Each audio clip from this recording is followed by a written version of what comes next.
You're listening to the No Schedule Man podcast with Kevin Bulmer, exploring real stories and lessons learned with a variety of special guests. To learn more about Kevin and to access other episodes of the podcast, please visit noscheduleman.com and connect and contribute at No Schedule Man on Twitter or Instagram and on Facebook, YouTube, and SoundCloud, all /No Schedule Man. Thanks for listening and enjoy the No Schedule Man podcast. I've been known to struggle with reality. Hi, I'm Kevin.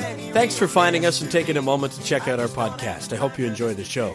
My guest today is Jim McCormick. Jim is the creator of a website and smartphone app called Allstage, as well as the founder and drummer of an award-winning classic rock band called Bender. Now, I first met Jim at a fundraising event called Rock for Dimes. It's an annual fundraiser for the March of Dimes, happens in March of each year. So at the time I'm recording this, it was a little bit more than a month ago that we did this event. I was the MC there for the third straight year. And this year, Jim was one of the judges. Rock for Dimes is essentially a battle of the bands. There are different rock bands that play in support of March of Dimes. It's a terrific event, and I hope you'll join us next year in another market somewhere across Canada. In any event, Jim and I got introduced for the first time, and almost immediately I had the sense that I liked him a lot and would love to know more about the things that he was involved with. I love talking music with people, and certainly respect and really appreciate anyone that goes out of their way to encourage musicians and venues to host musicians, as well as people that come out and support those artists, especially here in the place where I live, London, Ontario, Canada. Well, few people have done as much of that, in my view, as what I've learned that Jim McCormick has. He is both contributing musically through his band Bender and doing his best to be able to support all the venues, the fans, and the artists through Allstage. Before we get to the conversation with Jim, I'll give you just a little bit of background on each. First, I'll talk about the band. And I wanted to say that Jim, he texted me the next day after we recorded this upcoming conversation that he was horrified that he had never mentioned the names of the members of the band Bender. You'll see why he and I got into the discussion. I never asked him or really gave him the opportunity. It's just a discussion between a couple of guys, but Jim wanted to make sure that I let you know who were the people that were in the band that made Bender go. And that's Jude Coyle, who is the lead vocalist. Sean Reddy handles lead guitar. And Dwayne Welch plays bass for Bender. Jim is the drummer. Now, Bender is a London, Ontario-based classic rock band. They play 70s and 80s classic rock. They've been active since 2009.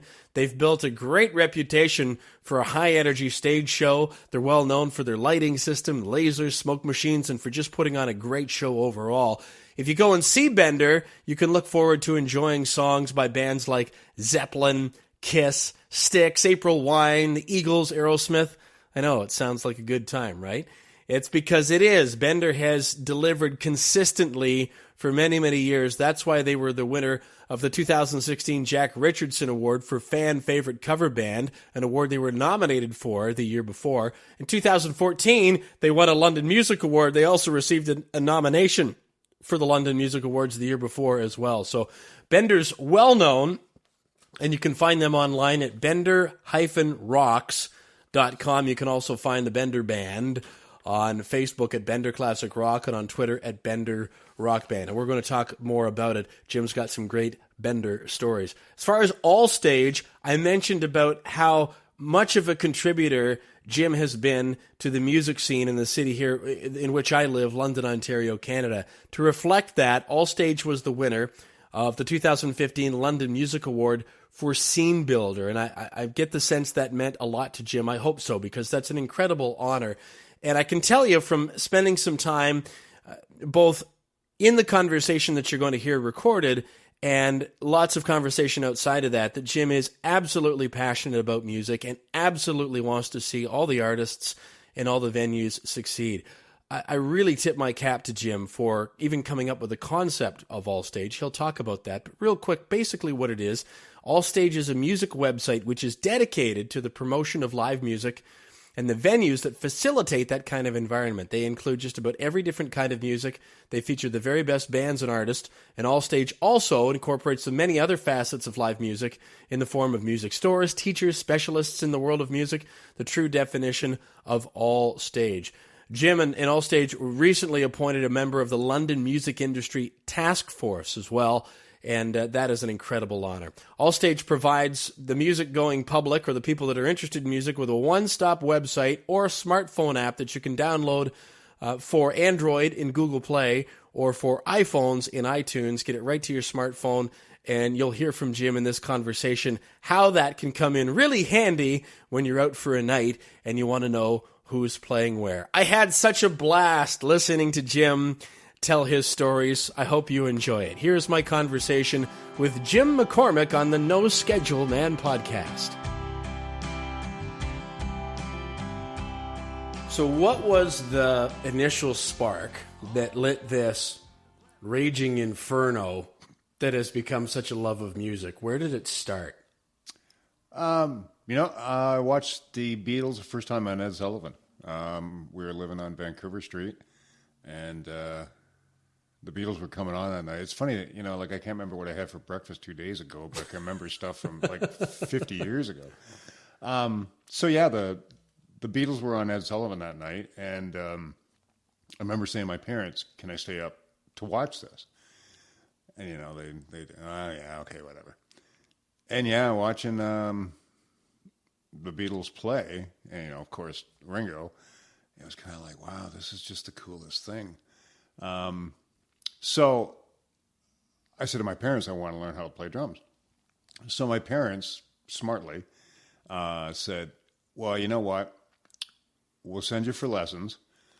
And if in a year's time you feel still this intense about it, then we'll consider buying your drum set. So that's fair. So I took lessons for a year, and I played on a pillow. Like I have sticks and play on a pillow. That's why I, do my lesson exercises. There'd be a lot more drummers if it stayed that way. Yeah. So a year goes by, and I remember Christmas morning, I had a little turtle, and my dad said to me, he says, and we kept it in the den, the third room in the house. By now we had lived in Nelson Park. And my dad says, have you fed your turtle today? And I went, no, because it was Christmas. As a kid, that's all, it's Christmas. So I trucked up the stairs, thought, okay, if I don't do this, blah, blah, blah. Opened up the door of the den, and there's sitting there, this 4-piece set of silver sparkle pearl drums. And I remember falling down. And then my parents come trucking up the stairs afterwards, And it was like... Falling down, like almost passed out, or falling down out of shock. I was just stunned. Like I expected to go in there and feed my turtle, and keep on hitting a pillow with drumsticks. Okay. So, and my parents didn't have a lot of money back then, so I realized, a few years later, it was a huge sacrifice for them. They went without something for me to have that set of drums, and It was a brand new set of drums. It was like, I just jumped into it, and, I got in a lot of trouble when I was a teenager, but I swear to this day, and this is what I tell parents when they come to me and they say, hey, little Johnny wants to learn to play guitar, drums, flute, I don't care what it is. And I got in a lot of trouble on my own. I would have been in a lot more trouble because of people I grew up with in East London. Had I not, because I wasn't into sports and stuff. By the time I hit high school, I didn't care about sports, other than my Leafs, which we won't even talk about that. This is a safe house for that. If you need some therapy later, we can talk about that. So when I was in high school, it was all about playing music. So when the people I was growing up with were out doing other things, I was immersed in music. And it stuck with me. I did it for years and years and years. 83, I quit. I quit for 25 years, never picked up a stick or nothing. I had played so much, and I just got burnt out, which sounds kind of odd, like, when you're in whatever age I was at that point, 30 or whatever. But I played so much since I was like 14 or 15. I came up playing, they used to call them Friday nighters at public schools. So I used to play every Friday night. Like the band I was in literally played every single Friday night. Doug Stewart was in one of those bands. All right. And then, when I got to high school, I kept playing. Then I got in the bar scene and was playing. Well, 83 came, and I was on stage halfway through the night, and I went, this is no fun anymore. And I'm the kind of guy, if something stops being fun, I just drop it. And I said to the guys, I said, look, it was a Thursday, Friday, Saturday, and it was a Friday night. And I said, I'll do tomorrow night. And I said, then I'm done. Find another drummer. On the Monday of that weekend, I sold my kit. And You sold the kit even? Wow. Like it was like I totally detached from the entire thing. So 25 years goes by, and my wife would try to get me out. We go to these Christmas parties every year. And they had electronic drums there. And she said, go on up and play. Go up and play. And I said, no. It's like a cocaine addiction. Like once you sit down and do this again, you're pulled right back into it. And it had been 25 years. Like I hadn't played at all. So one year I think she kind of had a plan. I get there and she's like, have another drink. So when I'm half in the bag, she says, why don't you get up there and play? So all the defenses were broken down. I thought, you know what? If I just do this once, she won't bug me every Christmas party. So I said to her, I said, if this takes root, I said, a week or 2 weeks from now, I said, I'll be down at Ballone's buying another drum kit. Oh, no, just go play. Just go over there and play. So I went down and I sat behind a kit and I played. 2 weeks later, I went down to Ballone's and I bought a Sonar kit, which was just over $1,000 at the time. And then everything that came with that specific Sonar kit, I ordered from Germany. So $1,000 kit went to $10,000.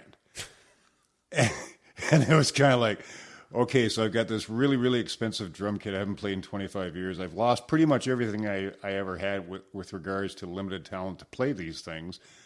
What do I do now? So, I hunkered down. I was a steel worker at the time. I hunkered down and come home and I practiced. And I thought, you know what, I'm going to put a band together. And then that was the beginning of Bender. And Bender's 7.5 years. And it was weird because it was a band that if I played once a month, great. And it blossomed into, we played the Bud. We were invited to play the 100th anniversary of the Grey Cup in Toronto, where we opened for Our Lady Peace. There's a funny story behind that one. And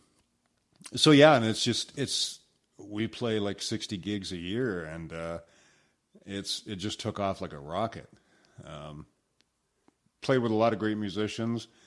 And it met a phenomenal amount of great people. That's the bottom line of the whole thing. I have so many friends that I can go to a bar and they go, you're the guy in Bender. And they're just nice people. Like the whole rock star thing sailed a long time ago.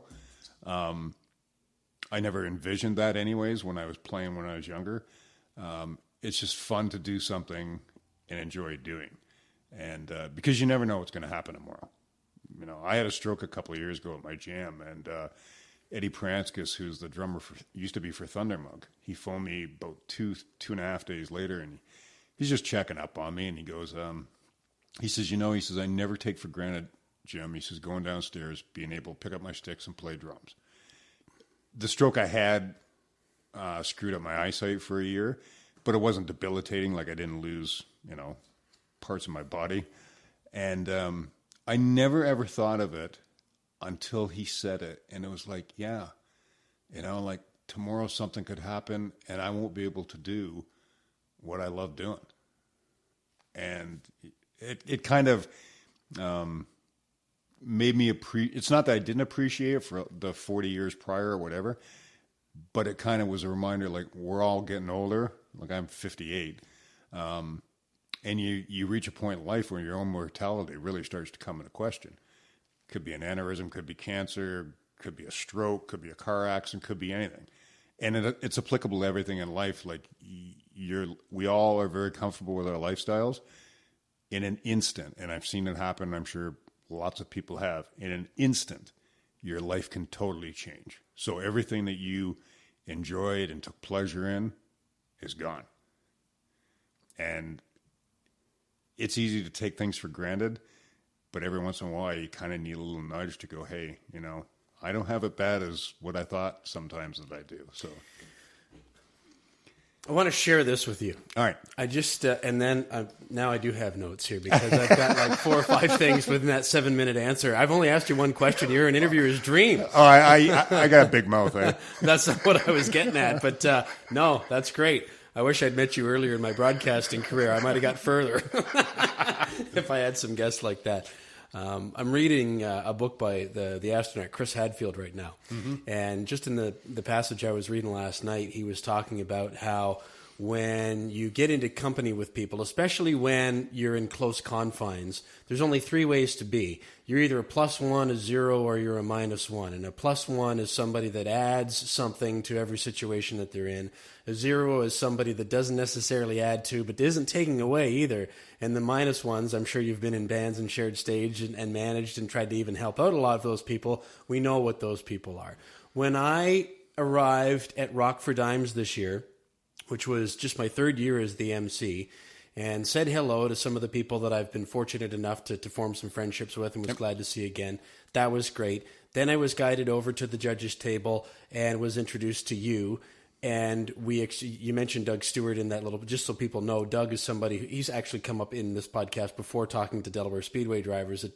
That's how I know Doug. And we would always kibitz about different bands and things like that. So that was our commonality as soon as I knew that you had the Bender Association. We only talked for about 30 seconds. And at that instant, I thought, this guy's a +1. I don't know what your thought is of that. It's a compliment in a roundabout sort of way. But there's something about, and the reason why I feel compelled to share this with you, Jim, and why I reached out to ask you to do this is because of what you were just saying. Having been burned out on something, having it haul you back in, having a bit of a reality check on not just music and drums, but all our personal relationships and all the creature comforts. That for me, somebody that really just kind of entered your field of awareness and you to mine a little bit more than a month ago, the instant impression that I had of Jim McCormick was, I like that guy. That's the kind of guy that I would like to be around and could probably talk to for hours about, well, especially music. Yep. So now I'm going to rewind you back to where we started.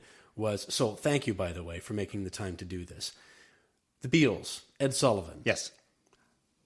Interesting how many people that are passionate about music, and I mean like right down deep where they've got bass and treble notes running through their veins, will point to that incident or around that time of Ed Sullivan. But why? What was it about Ringo, about the drums? Like, doesn't everybody want to be a lead singer or guitar player? What jumped out at you that said drums from that?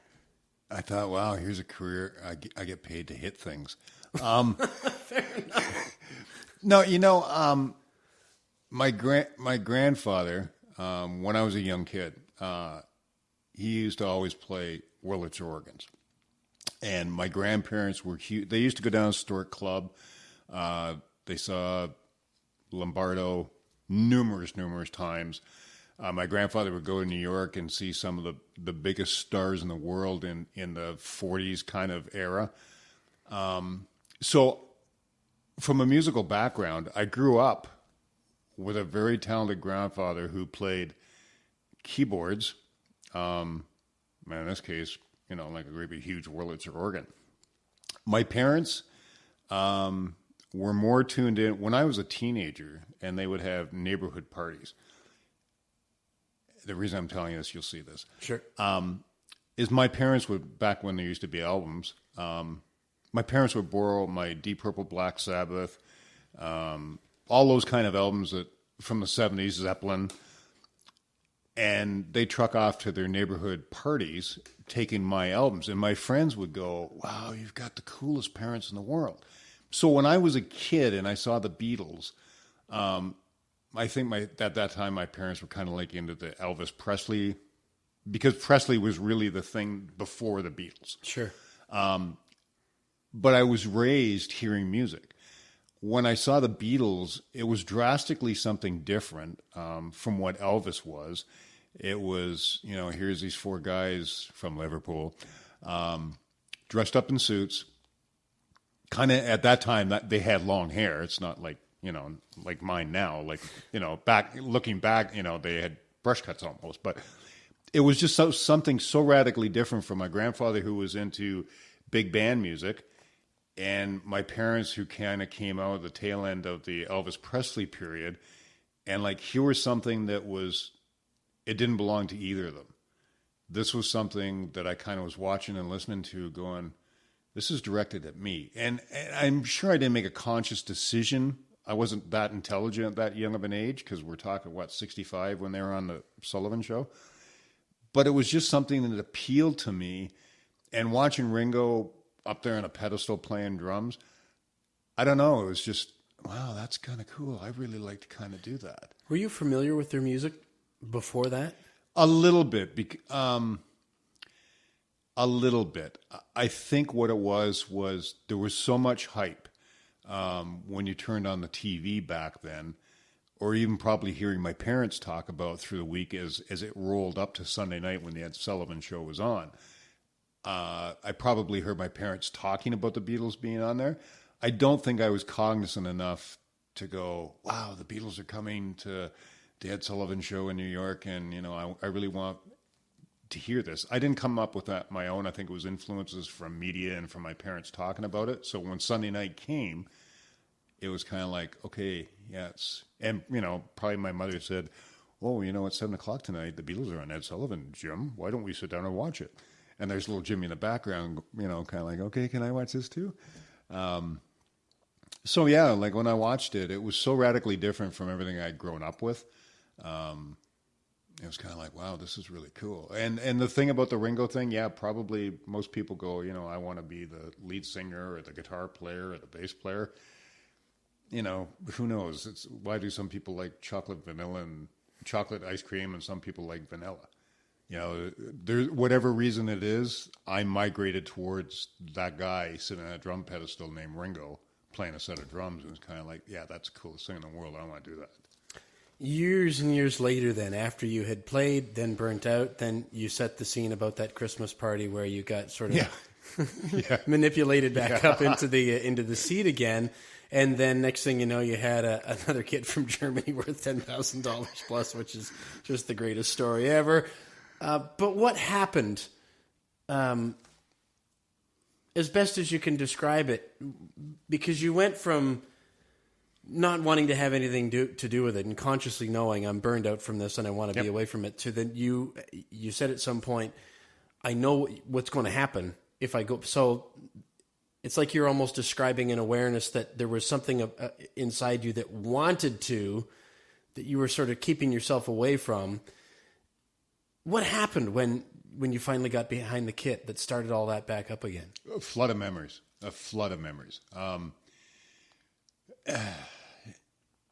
When I quit drumming, I went through withdrawal for like 6 months. It was kind of like, oh man, maybe I shouldn't have done this, blah, blah, blah. And then I made peace with it, and other things in life took over. When I was sitting behind the kid at that Christmas party in December of 2008, it was a feeling of familiarity. It was kind of like reconnecting with an old lost friend. And I kind of made peace with not playing ever again, but it was kind of like, you know what? And I started thinking about all the memories, and the sticks felt good in my hand. And I was starting, here I am starting to make music again, as limited as my talents had diminished at that point. And it was like, wow, this is cool. Maybe I should consider doing this again. And then in the same breath, I'm kind of go, okay, well, I've had like, I don't know, half a dozen Molson Canadians, so maybe this will all pass come tomorrow. And so the next day, Barb said to me, she says, well, what'd you think about that? And I was like, you know what, it was fun. And that was the key.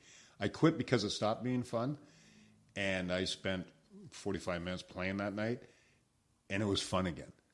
And it was like, okay, maybe this is a possibility. Maybe I will like to revisit this and see where it goes.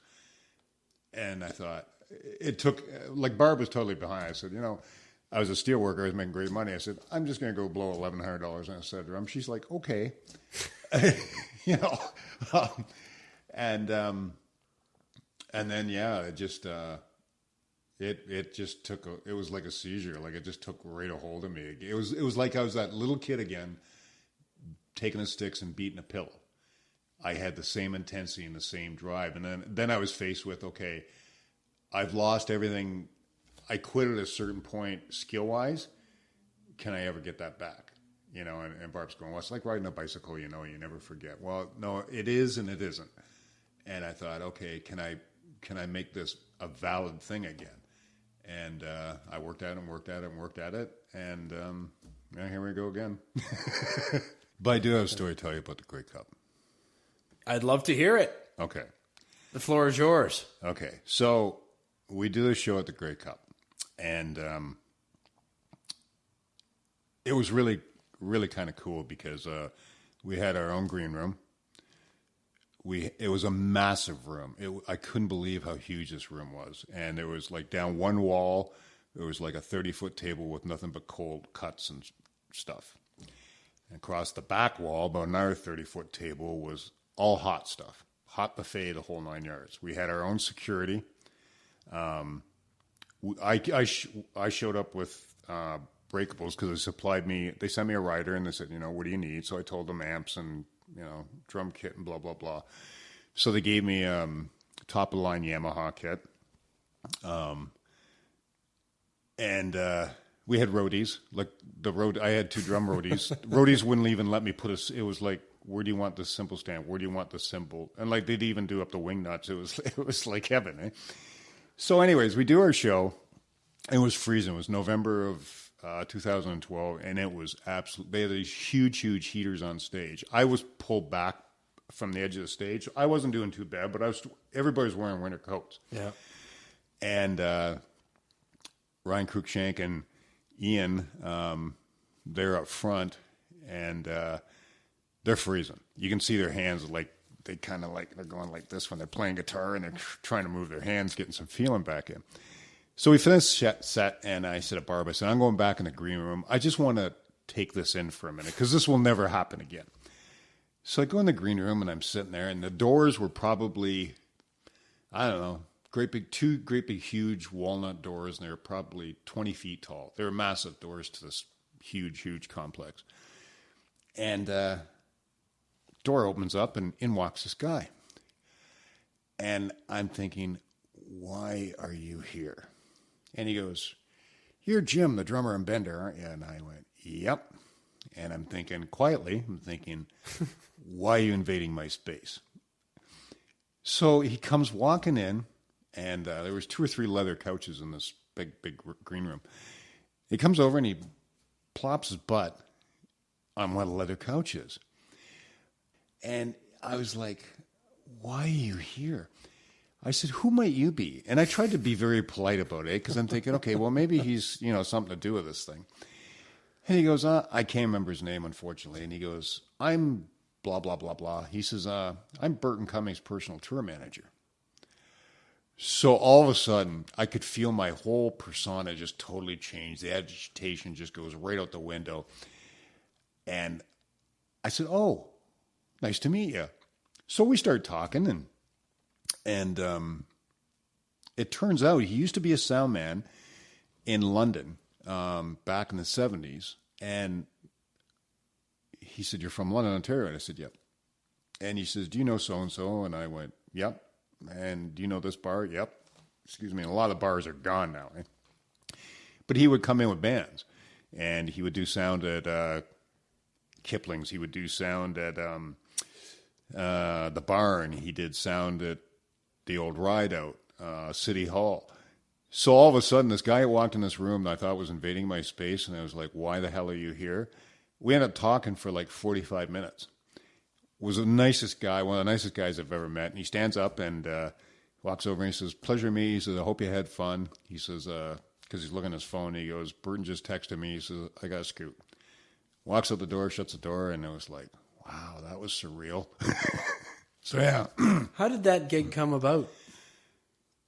It came about because I did a gig for a buddy of mine that I didn't even want to do.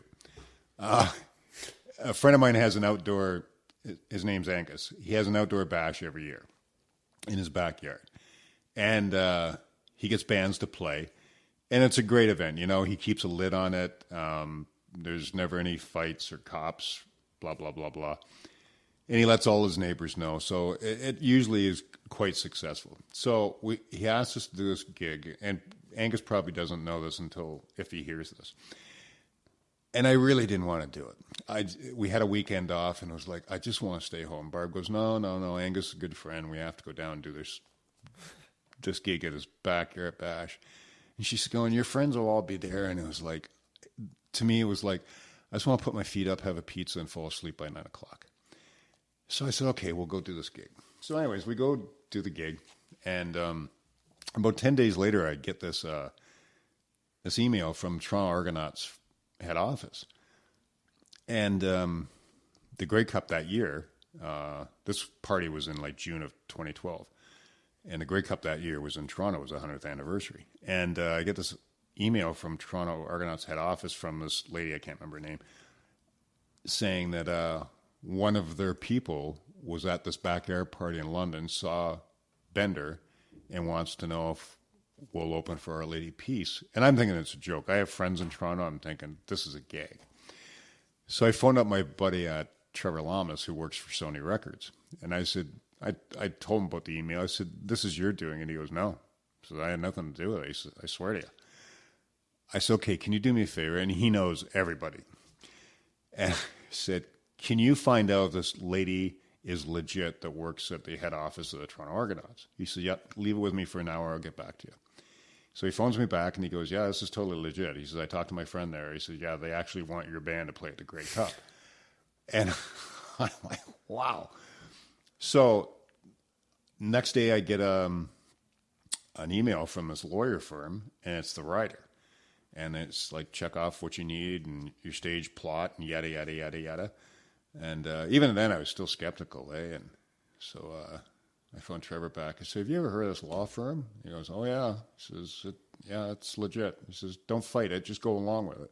So, yeah, we got the gig at the Grey Cup because they saw us at a backyard party that I didn't even want to go at and play at.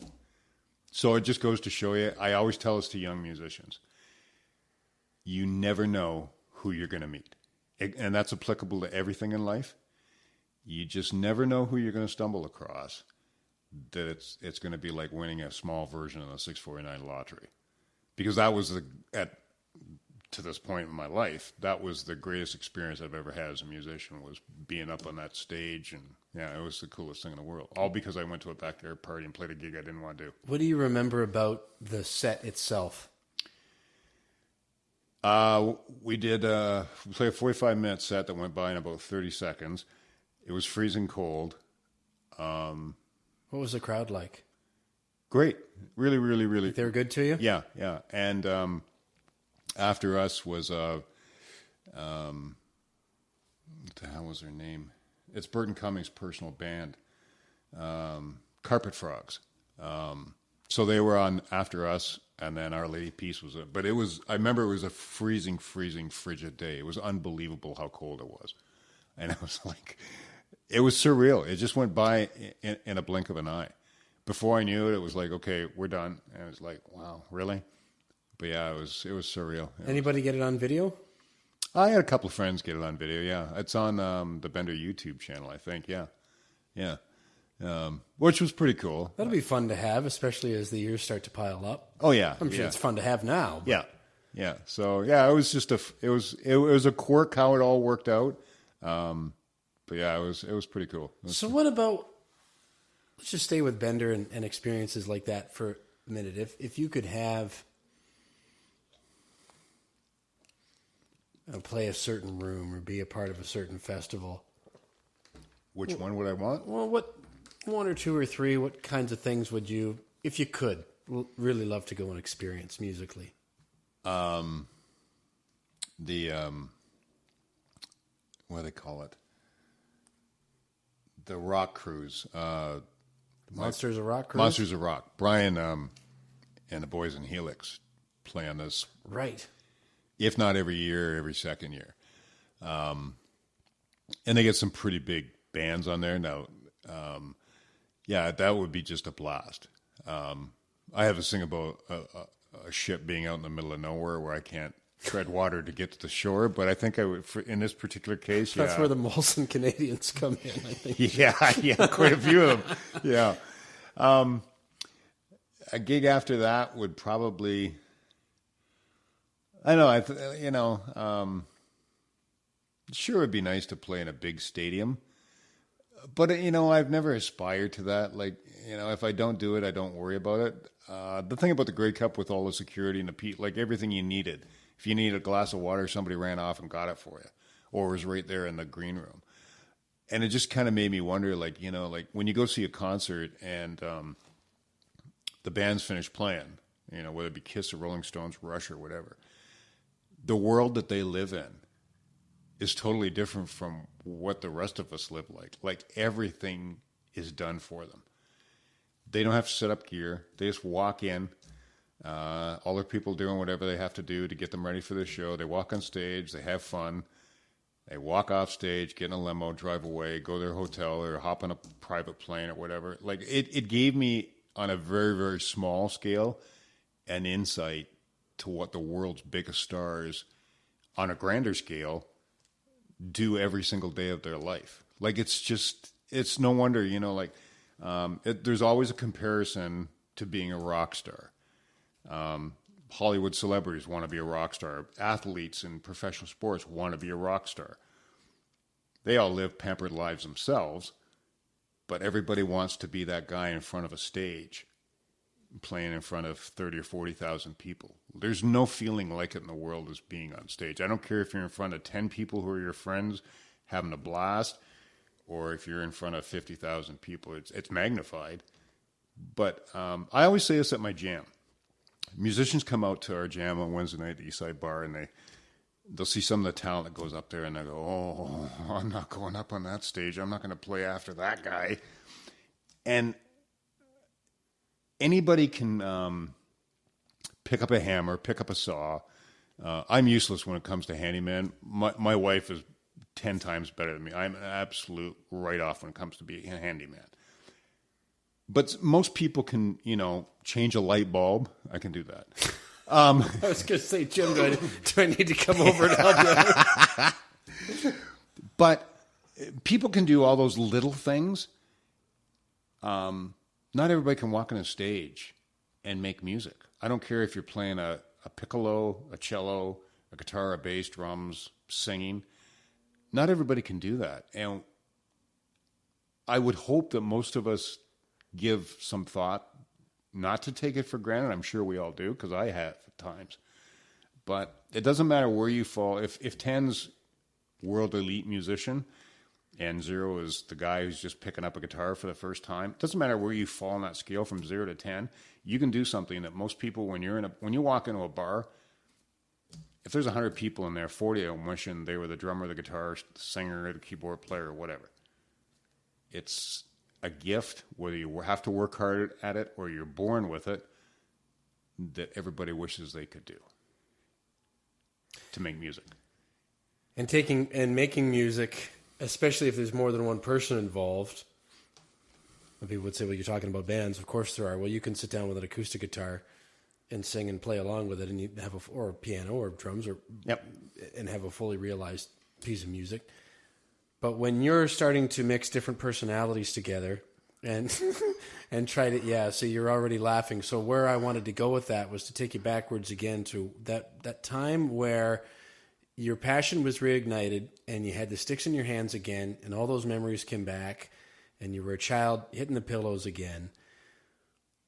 But there's a long way from that to, like, Jim, before he came over, I looked at Bender's upcoming schedule. That is...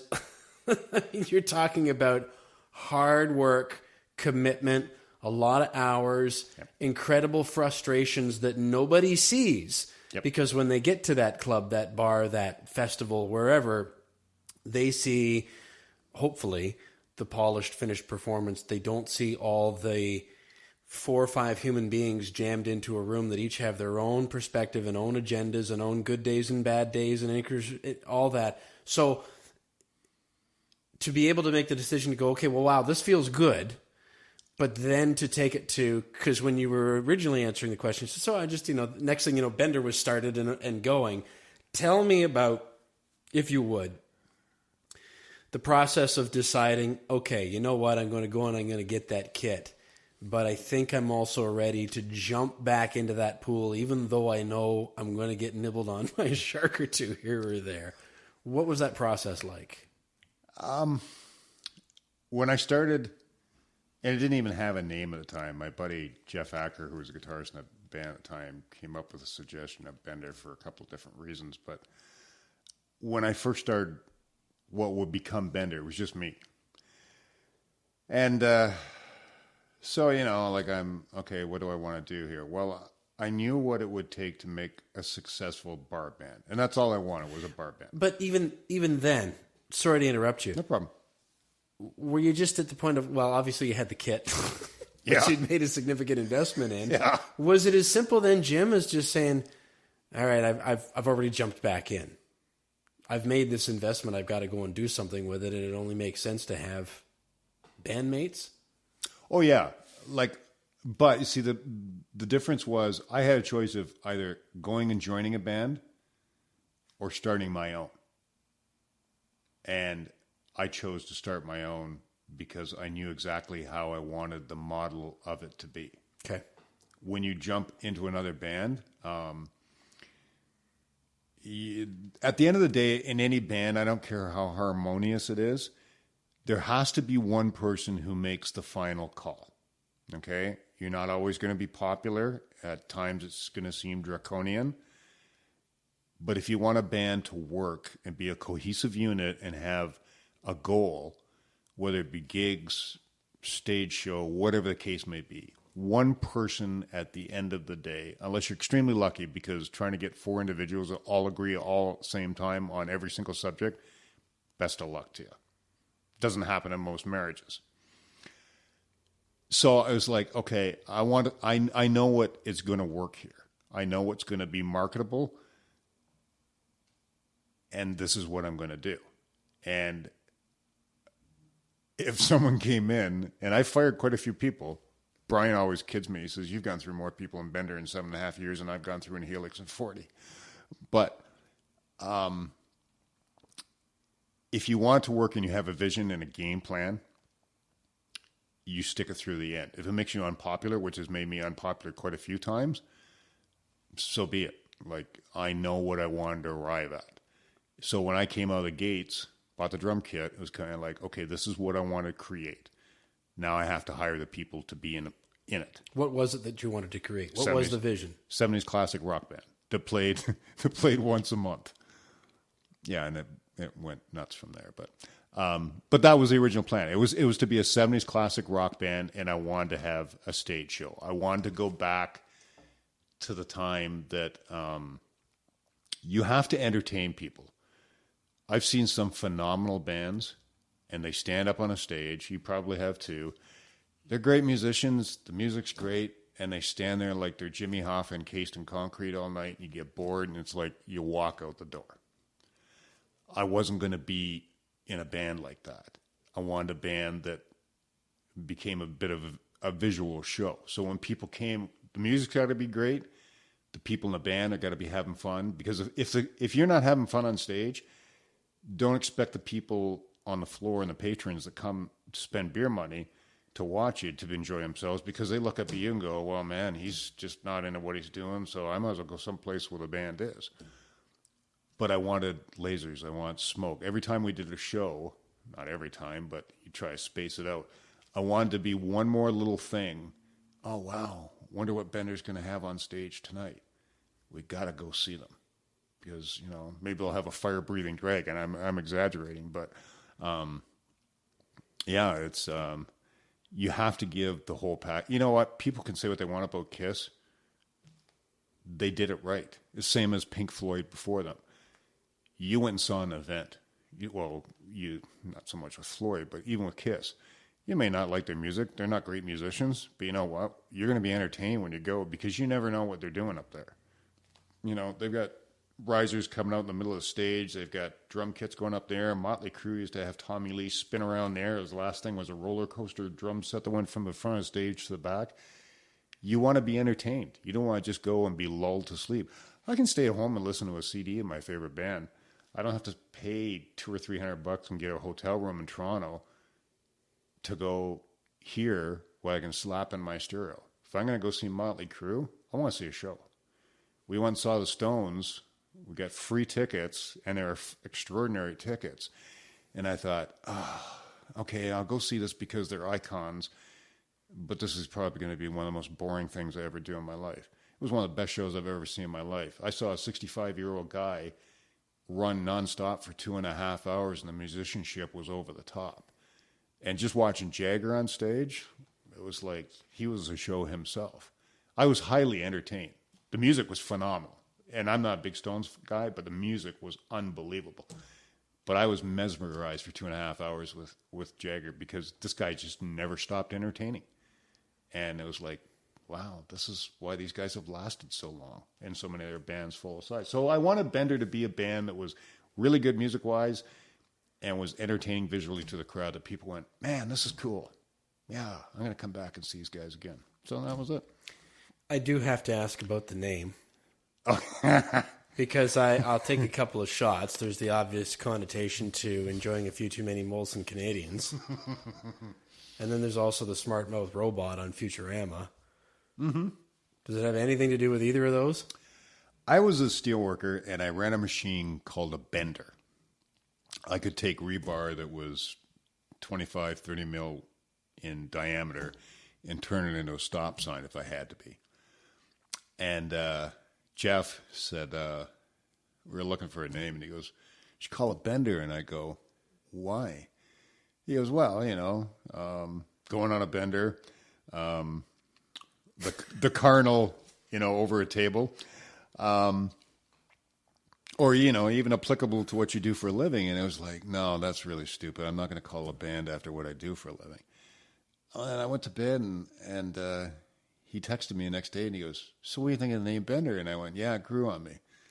And it's one word, simple, it's not dragged out.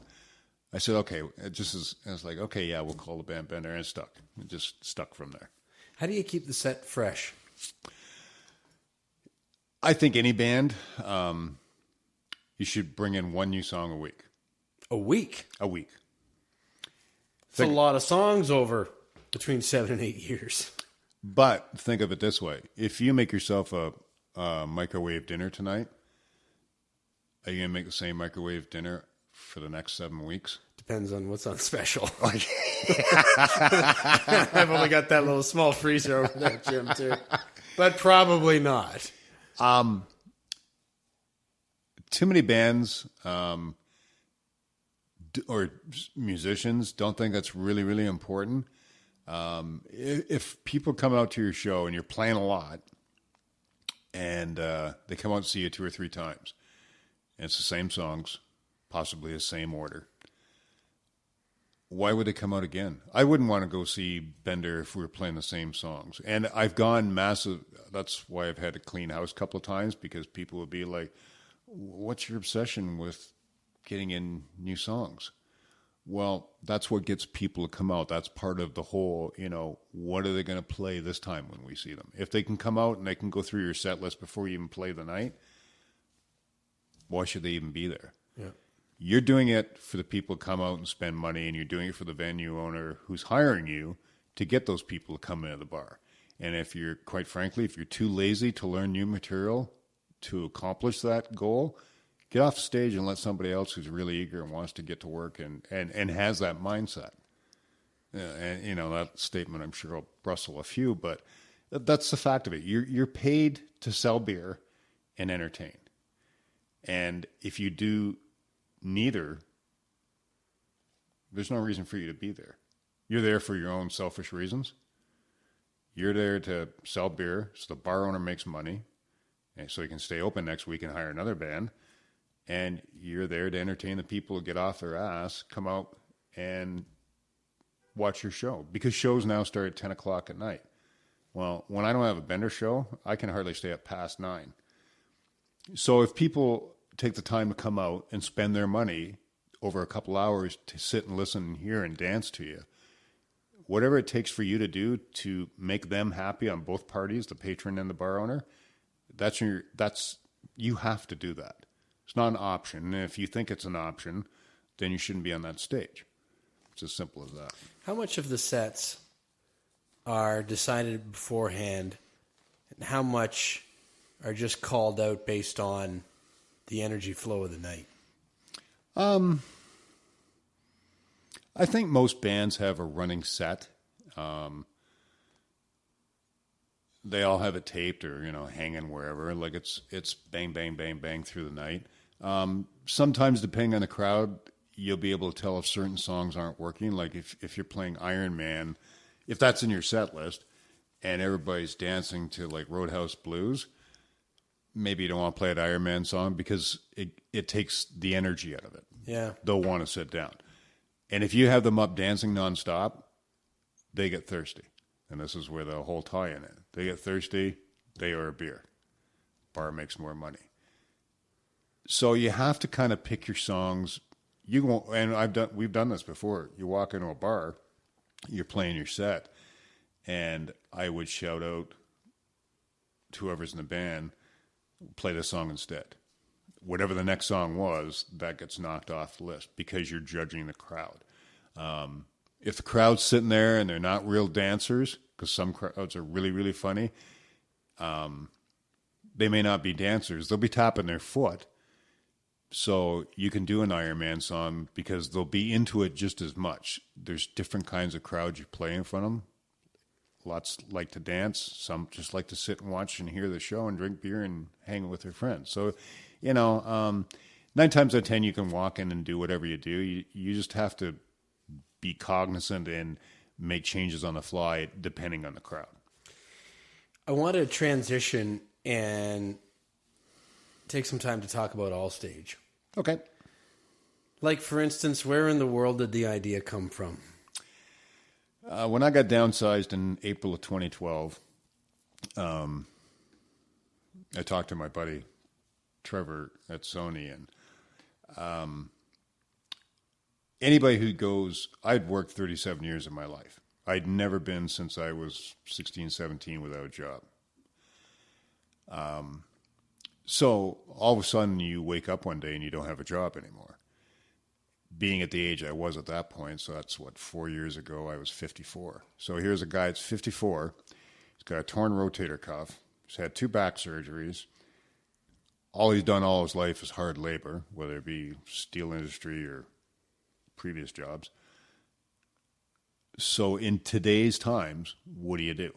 Not much. I went down to the Adelaide Training Center, and the lady I became friends with, I said, off the record, I said, people at my age, what do we do? She says, well, you know what? We can run you through here, and we can give you all the hope in the world, but she said, you're going to be a greeter at Walmart. Because the world has changed so dramatically.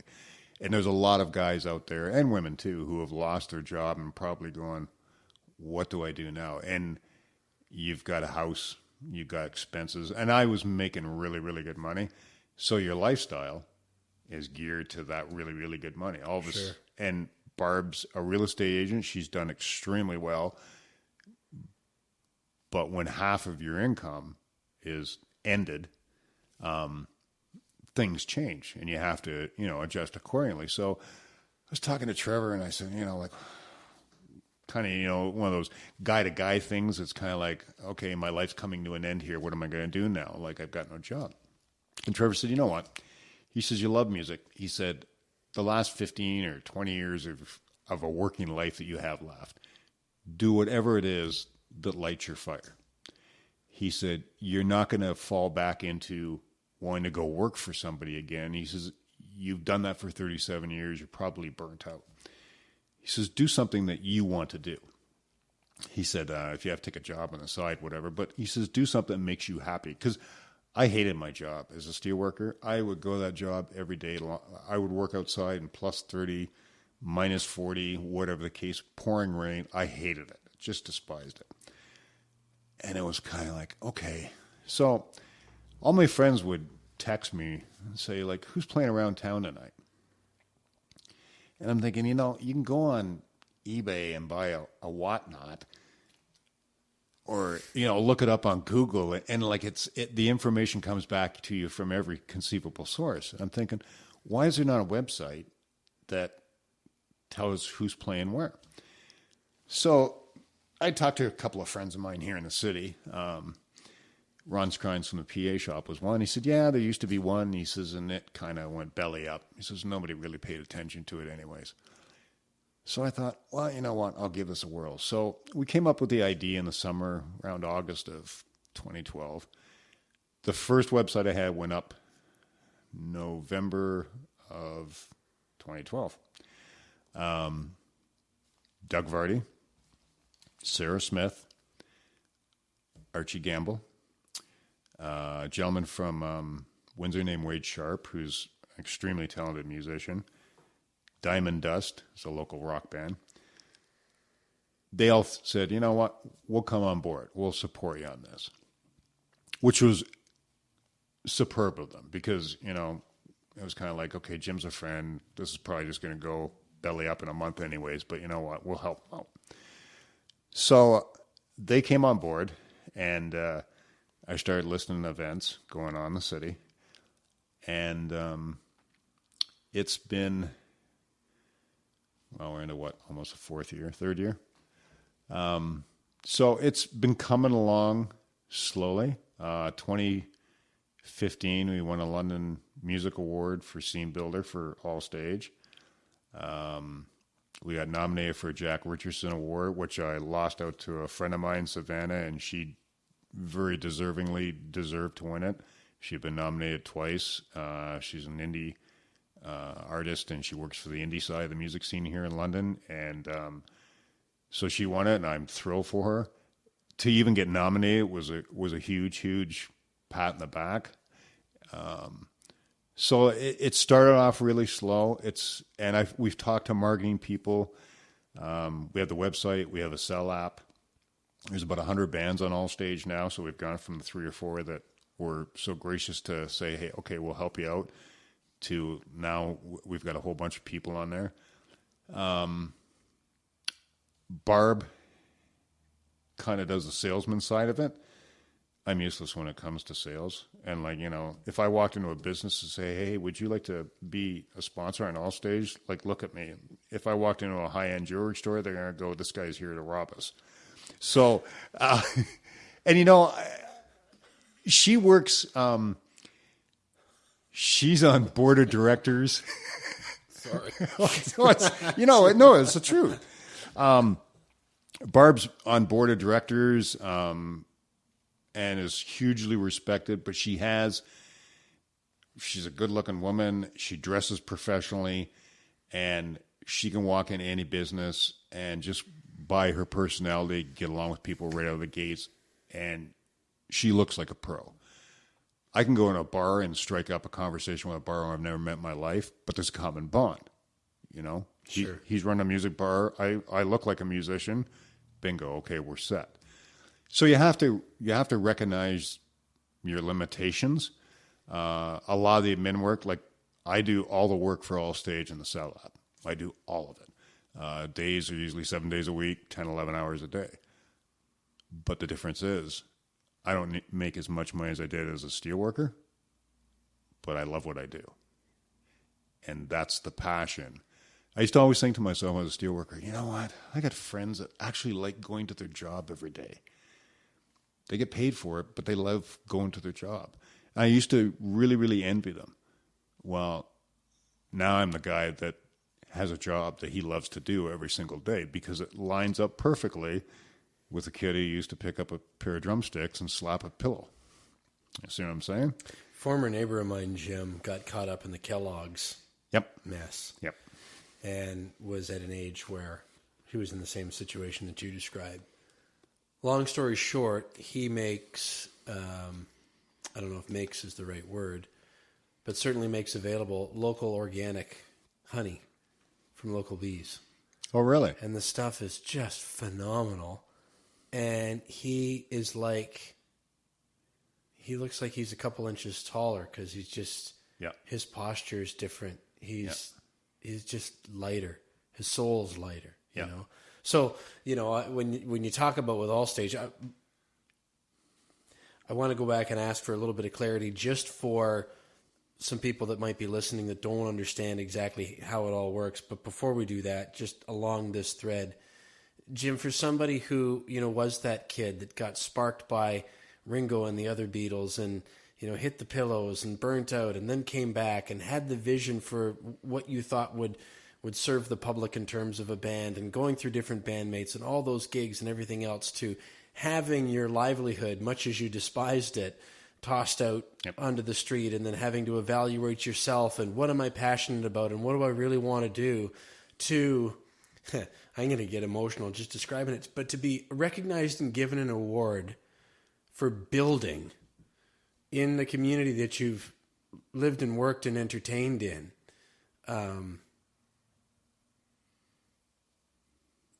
That must have been indescribable.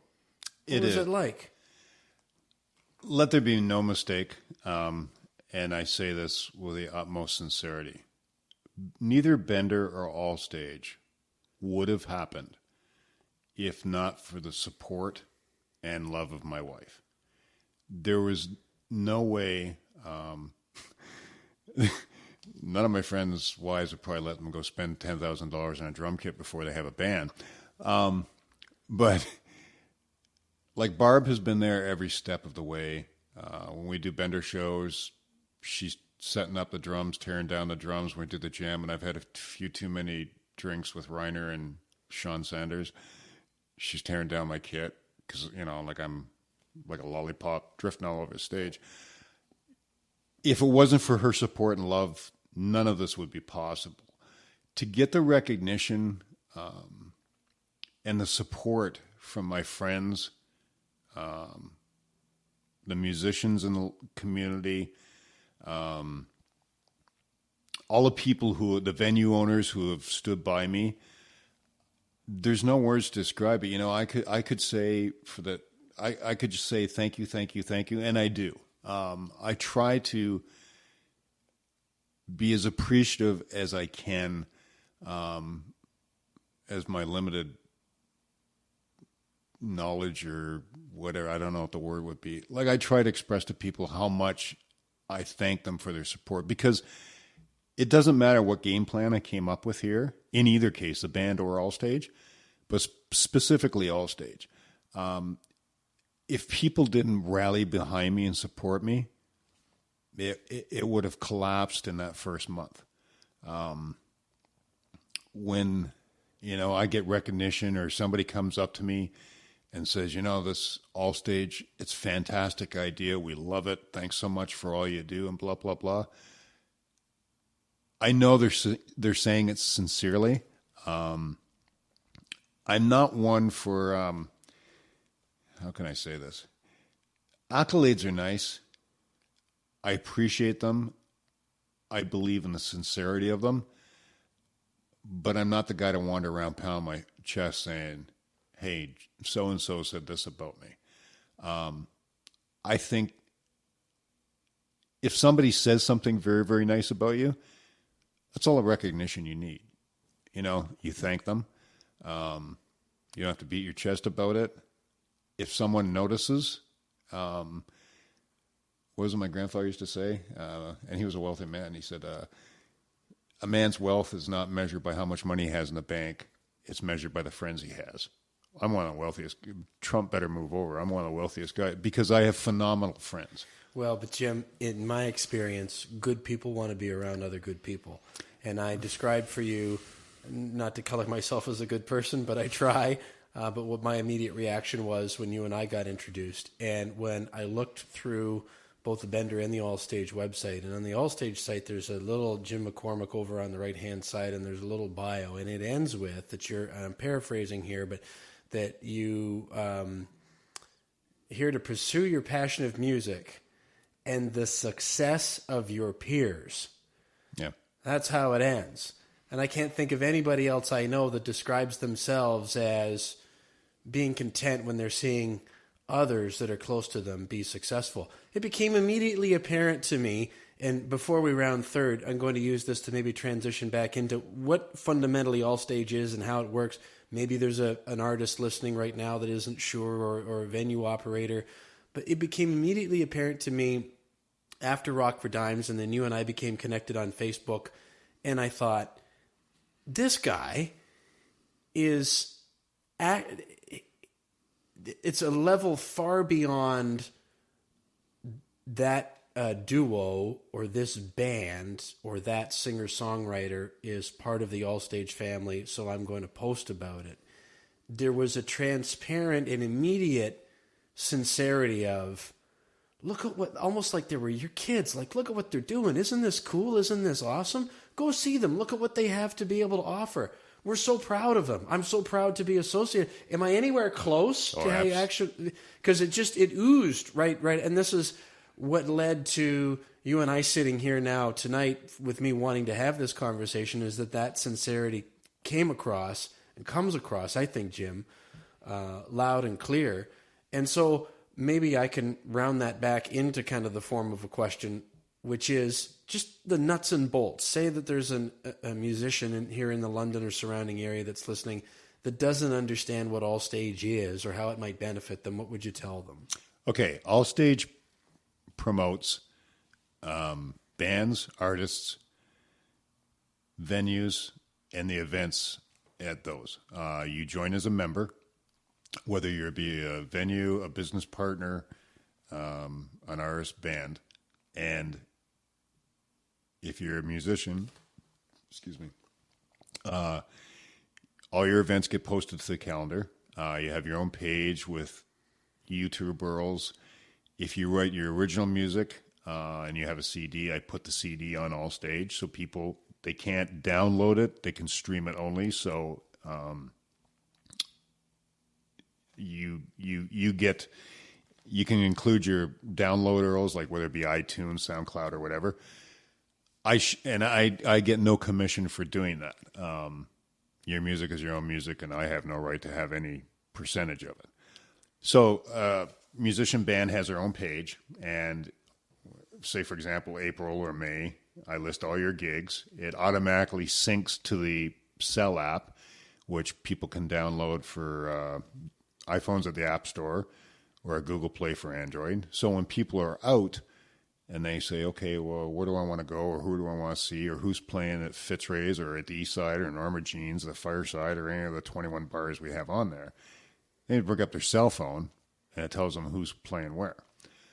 So that's the advantage to the musician. On social media alone, we have just a shade over 10,000 followers. Now, that does not include the amount of people who go to the website, nor does it include the people who have downloaded the app.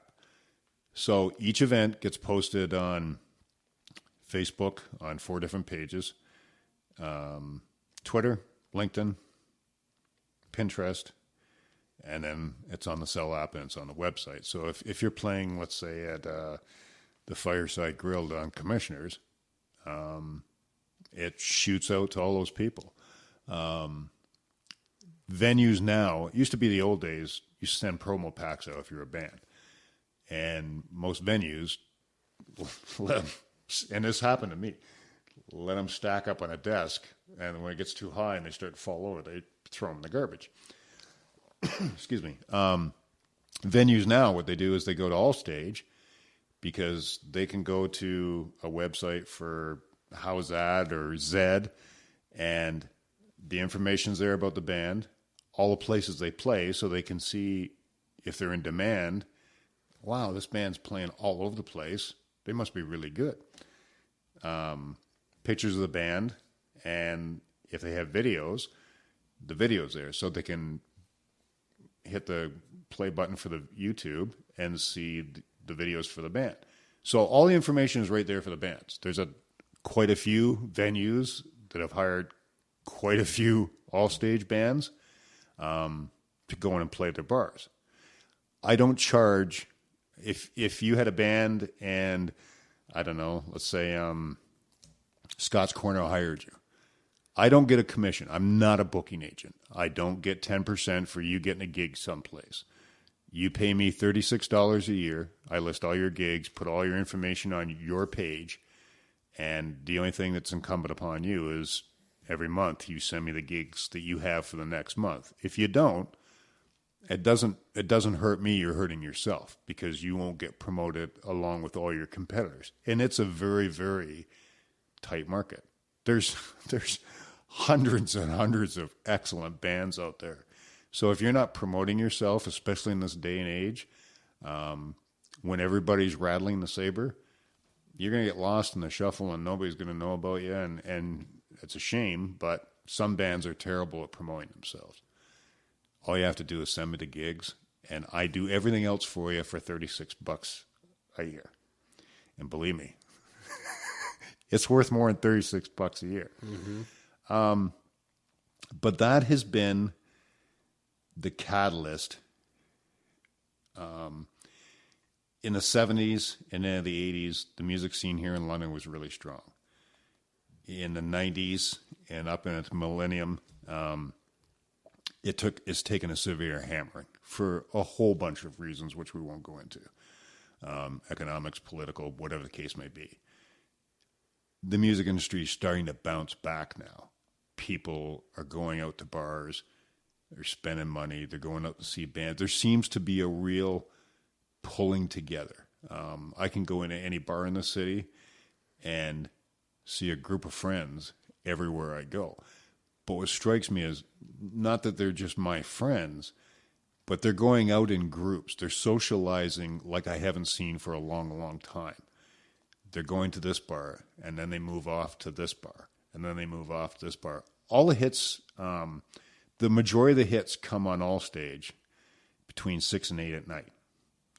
People come home from work. They have something to eat. It's kind of like, okay, we're not going to sit here and watch reruns of Sanford and Sons tonight. We're going to go out and see some live music. So where do you want to go? Let's go on Allstage and see who's playing where, or they go to the Cell app. And between 6 and 8, it goes right off the chart. People are checking out where they're going to go. At around 11:30, it spikes again because people have been someplace for an hour or so. It's kind of like, okay, I'm going to go someplace else. Okay, so at 11:30 at night, you've now got, excuse me, a couple hours left of nightlife in a bar.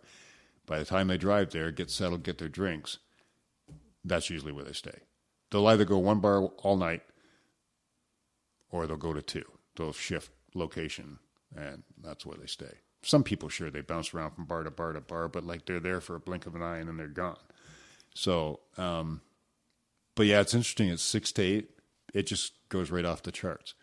People are, and it's increased as time has gone on. As Allstage has become more of a resource for people, the numbers keep climbing because people are sorting out what they're going to do on a Friday or Saturday. And in London, like, people are so lucky. There's music going on in the city 7 nights a week. Open jams. Live band Rockyoke with Nasty Alex. Blues jams, rock jams. Like, there's something going on every night of the week. So you don't have to go out and party your brains out till 2 a.m, come into work staggering the next day. If you just want to go out and meet a couple of friends, have a couple of drinks, listen to some live music, and be home by 10 or 11, because through the week, the hours run earlier.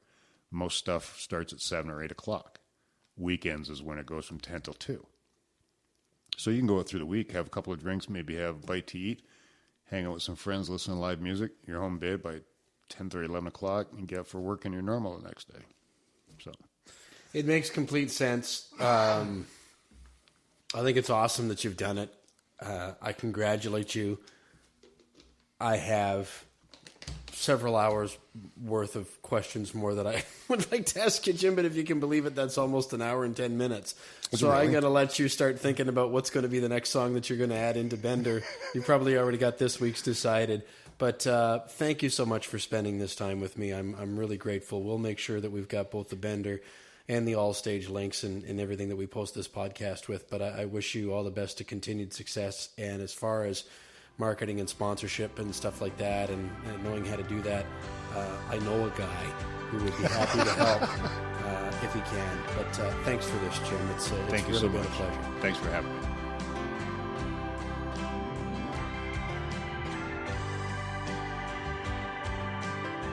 Check out the band Bender online. Their official website is bender-rocks.com. That's like Bender and then that little horizontal-rocks.com. On Facebook, their handle is Bender Classic Rock, so put in facebook.com/Bender Classic Rock. On Twitter, you can find them at Bender Rock Band. Busy upcoming schedule for that band, so you're going to have lots of chances to see them here later in 2016, so have a look at the dates. As for Allstage, have a look at that too. Please, you'll be glad that you did. Allstage.ca, so ALLSTAGE.ca. www.allstage.ca is where you can find that online. On Facebook, at facebook.com/Allstage Live Music. And on Twitter, you can find them on Allstage Gym. So twitter.com/Allstage Gym. You can download the app on iTunes or from the Google Play Store as well. Thanks again to Jim McCormick for joining me. I had a blast listening to his stories. As for me, would love for you to join me online as well. I'm on Facebook at No Schedule Man. That's facebook.com/No Schedule Man or at No Schedule Man on Twitter. Our official website is www.noscheduleman.com. Remember, you can subscribe to this podcast at iTunes or SoundCloud. All episodes are available on YouTube as well. Thanks again for listening. We'll catch you next time on the No Schedule Man podcast. Just a little deja vu.